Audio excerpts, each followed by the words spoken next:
Do y'all practice? Did y'all look, bro?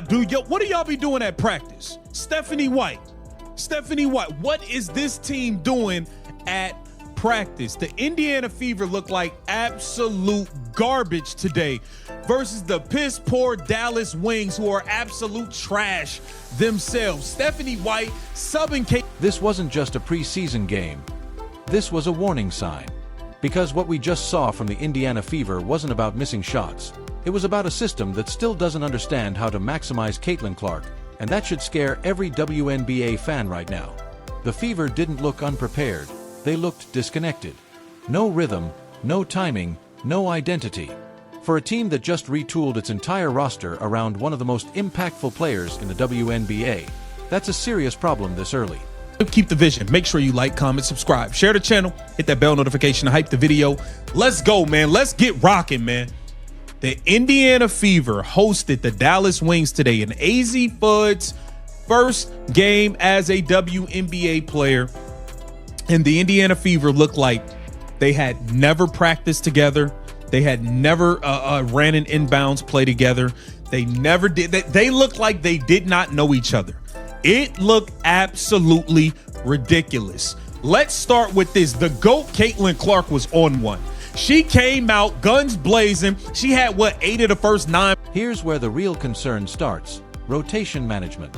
Caitlin Clark came out aggressive, confident, and completely in control of the offense. She was dictating pace, creating separation, and putting immediate pressure on the defense. And just as she started building momentum, she was taken out. Meanwhile, on the other side, Paige Bueckers was allowed to stay on the floor, develop rhythm, and build chemistry. That contrast matters. Because in the WNBA, rhythm isn't optional, it's everything. This isn't about one substitution, it's about a pattern. We saw this same issue last season, where Clark would get going, only to lose momentum due to short rotations. And if that continues, you're not just limiting performance, you're limiting development and long-term impact. Now let's talk about the biggest tension point in this offense: fit. Points. Mind you, she gets pulled out within the first 4 minutes while she's rolling.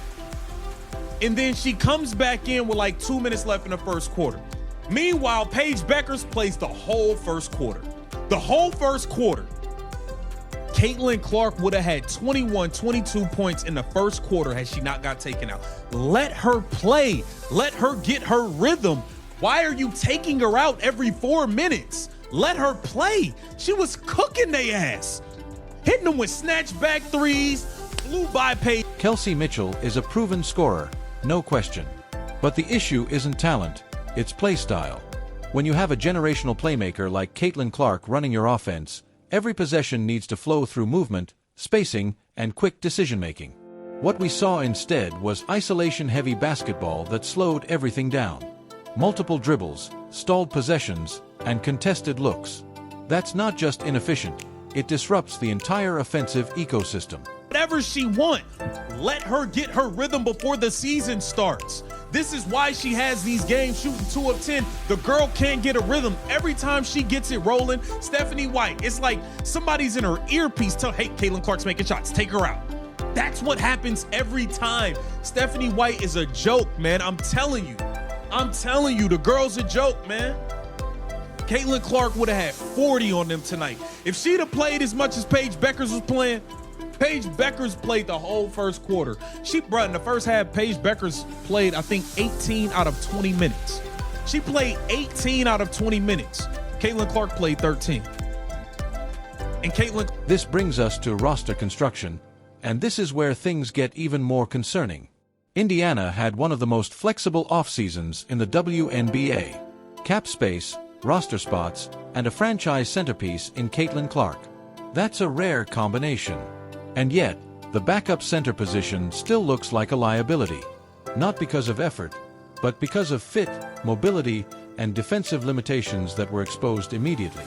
At this level, every rotation player has to serve a purpose.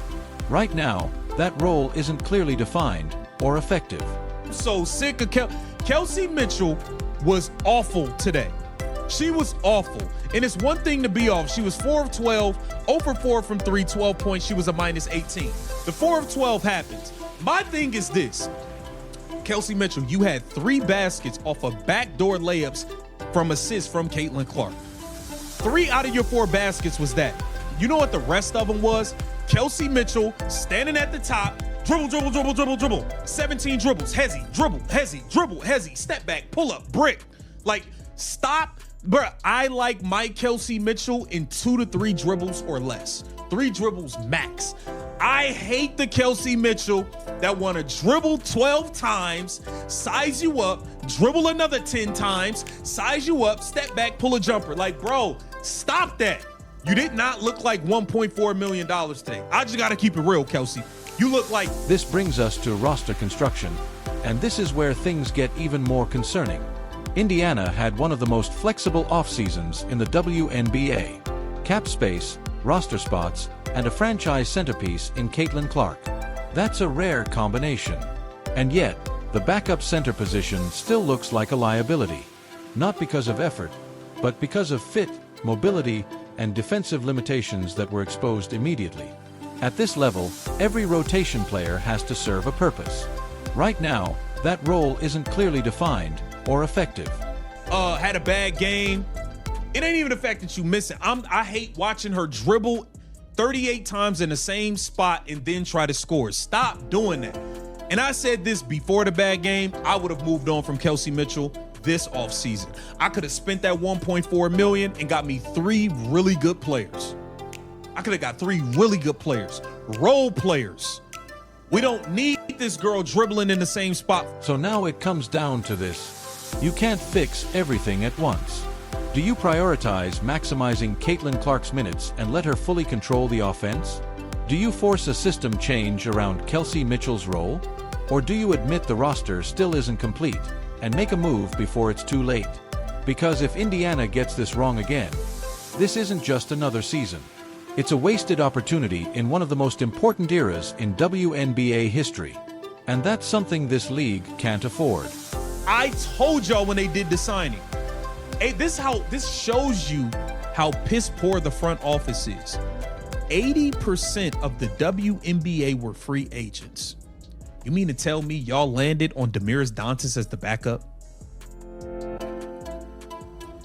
80% of the league was looking for employment. Y'all went and got Damiris Dantas as the backup?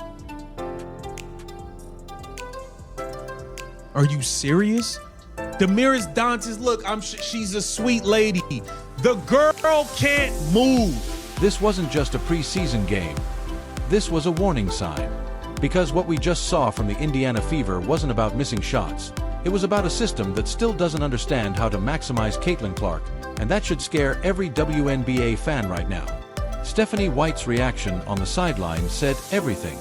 That wasn't frustration from a missed play, that was concern. Because when you look at how this game unfolded, you start to see deeper issues. The Fever didn't look unprepared, they looked disconnected. No rhythm, no timing, no identity.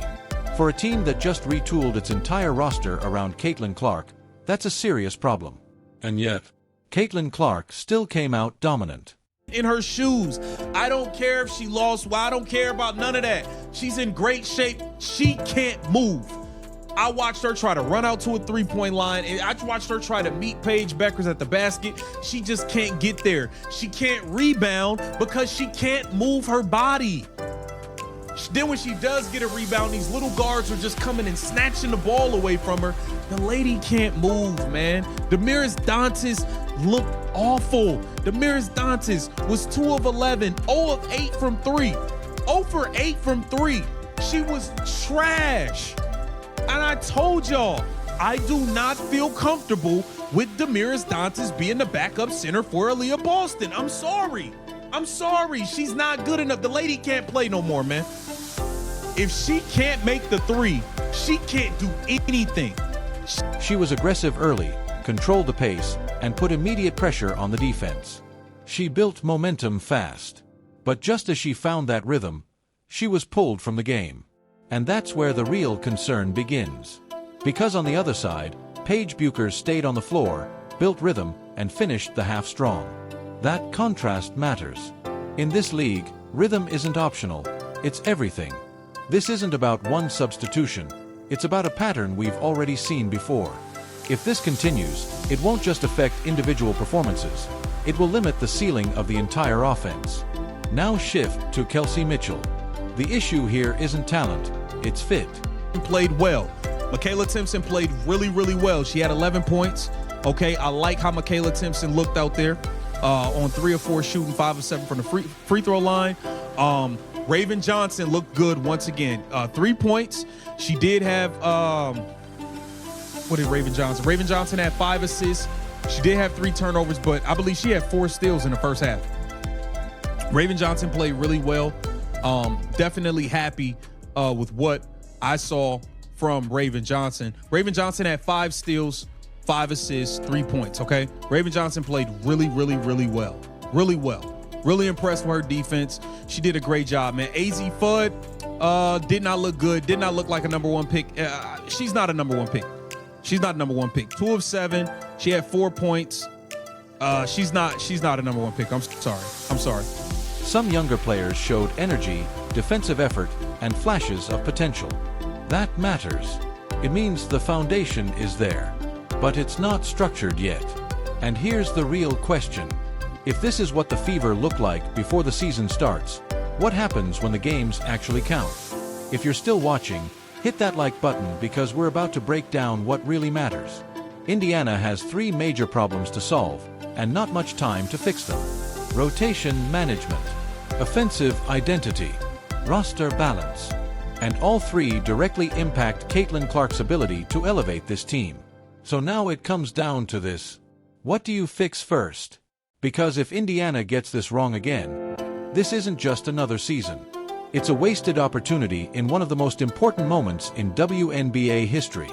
And that's something this league can't afford.